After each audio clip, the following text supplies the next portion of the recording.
ابھی میں نے خطبہ مسنونہ کے بعد جس آیت کریمہ کی تلاوت کرنے کا شرف حاصل کیا ہے، اللہ تعالیٰ قرآن مقدس میں ارشاد فرماتا ہے، یا ایھا الذین آمنوا، اے ایمان والو، کتب علیکم الصیام کما کتب علی الذین من قبلکم، تمہارے اوپر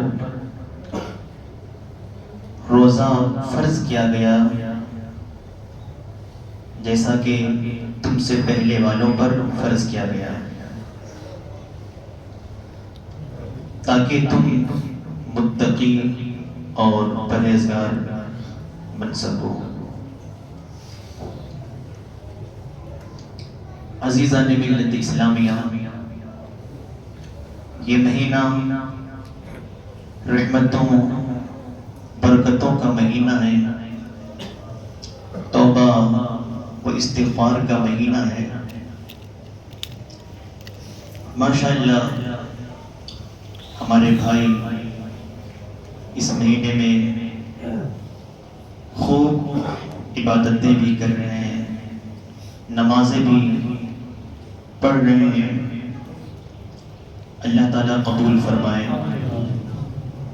خاص طور سے ہمارے نوجوان بھائی، ان کو دیکھ کر ویسے ہی دل باغ باغ ہو جاتا ہے۔ آپ پہلے بھی دیکھتے تھے، رمضان کے علاوہ بھی ویسے ہی 5 وقت کی نمازوں میں زیادہ تعداد ہمارے جوان بھائیوں کی ہوتی ہے۔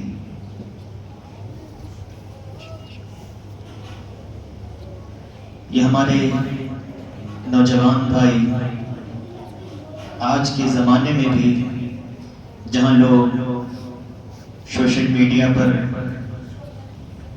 اپنا بہت سارا وقت برباد کر دیتے ہیں، دکانوں پر، چوک چوراہوں پر، گلیوں بازاروں میں اپنا وقت ویسے ہی برباد کر دیتے ہیں،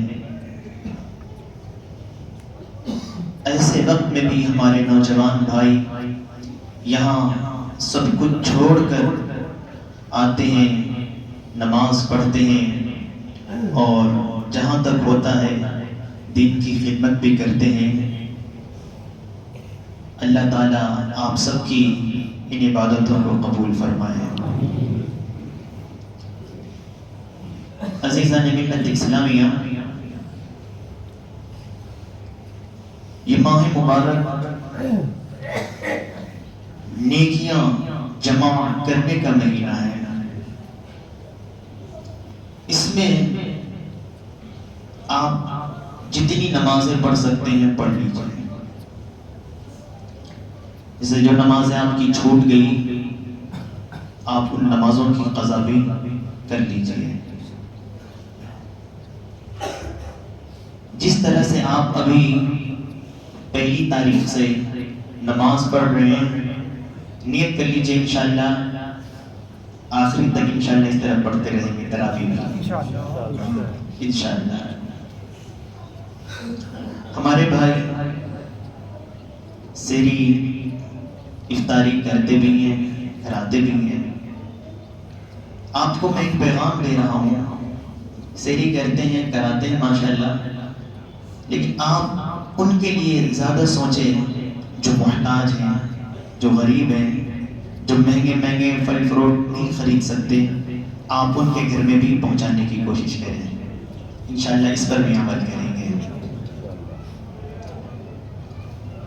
آپ کارخانے، فیکٹری سب کچھ چھوڑ کر یہاں مسجد میں آتے ہیں نماز پڑھنے، یہ بڑی اچھی بات ہے۔ پوری کوشش کریں جماعت کے ساتھ نماز پڑھنے کی، لیکن خدا نہ خواستہ اگر کوئی نماز جماعت کے ساتھ آپ نہیں پڑھ سکے، فیکٹری کارخانے سے آپ نہیں آ سکے، تو ایسا نہیں کہ اس نماز کو چھوڑ دیں گے، جہاں موقع ملا ہے وہی نماز پڑھیں گے۔ کئی لوگ اپنے اپنے گھروں میں نماز پڑھتے ہیں، ٹھیک ہے، سنت آپ اپنے گھروں میں پڑھ لیں، لیکن فرض نماز آپ جماعت کے ساتھ مسجد میں ہی ادا کریں۔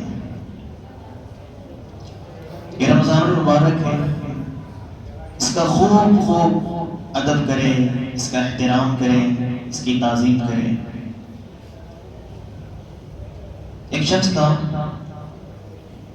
وہ پورے سال صحیح طریقے سے نماز نہیں پڑھتا، لیکن جب رمضان المبارک کا مہینہ آتا تو رمضان المبارک کے ادب و احترام میں خوب اچھے صاف ستھرے کپڑے پہن کر نمازوں کی پابندی کرتا۔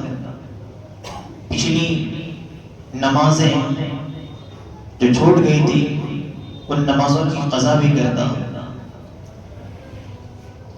کسی نے کہا کہ تو ایسا کیوں کرتا ہے؟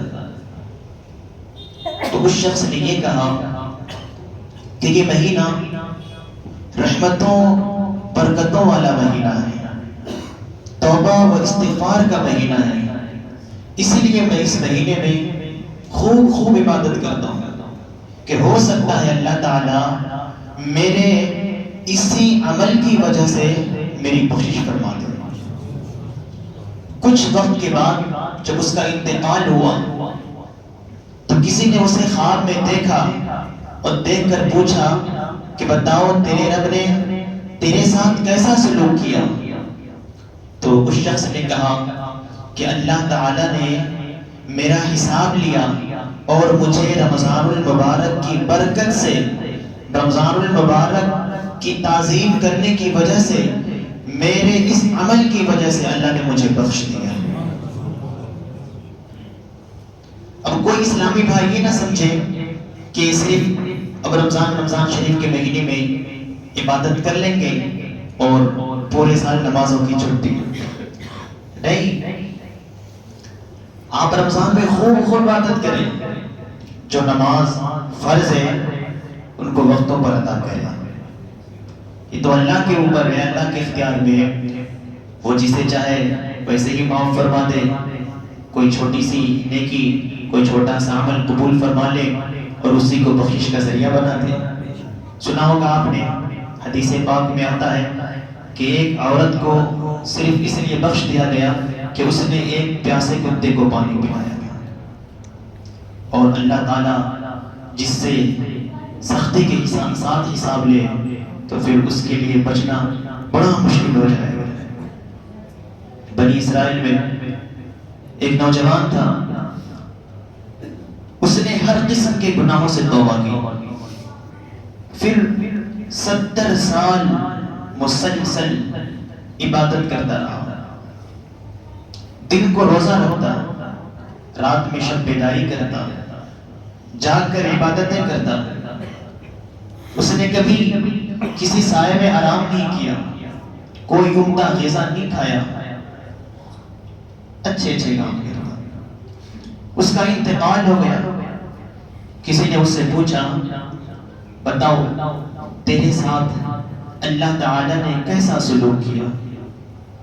تو وہ جوان کہتا ہے، وہ شخص کہتا ہے کہ اللہ تعالیٰ نے میرا حساب لیا اور سارے گناہوں کو معاف کر دیا، مگر ایک دن کا جسے میں نے اس کے مالک کی اجازت کے بغیر اٹھا لیا تھا دانت میں خلال کرنے کے لیے، میں معاف کروانا بھول گیا، اس کے مالک سے معافی مانگنا بھول گیا، اسی وجہ سے مجھے جنت میں داخل ہونے سے روک دیا گیا ہے۔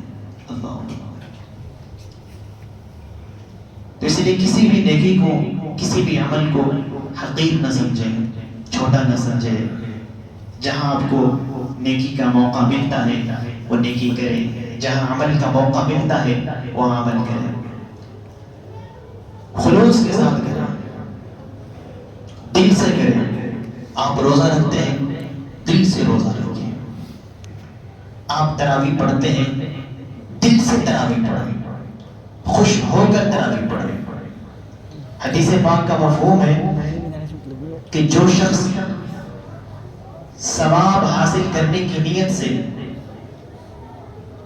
تراویح کی نماز ادا کرے گا، قیام کرے گا رمضان مبارک کے مہینے میں، اس کے تمام گناہ صغیرہ بخش دیے جائیں گے۔ اور ایک اور حدیث کا مفہوم ہے، آقا دو عالم صلی اللہ تعالیٰ علیہ وسلم ارشاد فرماتے ہیں، جس نے ماہ اللہ تعالیٰ نے رمضان کے روزے فرض کیے اور قیام کو، اس مہینے میں قیام کو یعنی تراویح کو میں تمہارے لیے سنت قرار دیتا ہوں، تو جو شخص اس مہینے میں رمضان کے روزے رکھے اور حصول نیکی کی نیت سے تراویح کی نماز ادا کرے تو وہ شخص گناہوں سے ایسے نکل جاتا ہے جس دن ولادت کے دن جس طرح سے اس کی ماں نے جنا تھا۔ پھر نماز پڑھے تو خوش ہو کر نماز پڑھے، تراویح پڑھے خوش ہو کر تراویح پڑھے۔ تو آپ ماشاءاللہ تراویح میں خوب لوگ آ بھی جاتے ہیں، تھوڑا وقت بھی لگ جاتا ہے،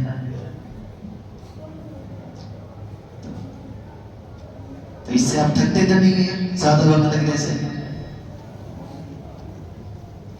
کہنے والے کہتے ہیں کہ اور جگہوں پر تو 9:15 بجے 9:15 بجے 9 سوا 9 ساڑھے 9 بجے تک تراویح ہو جاتی ہے، اور اپنے یہاں بھی 9:45 بجے کے آس پاس چھٹی ملتی ہے مسجد سے۔ دیکھیے ہر انسان کا اپنا اپنا انداز ہوتا ہے پڑھانے کا، جو جہاں بھی جس انداز سے بھی پڑھا رہے ہیں ایسا بھی پڑھا رہے ہیں، اپنے حساب سے پڑھا رہے ہیں۔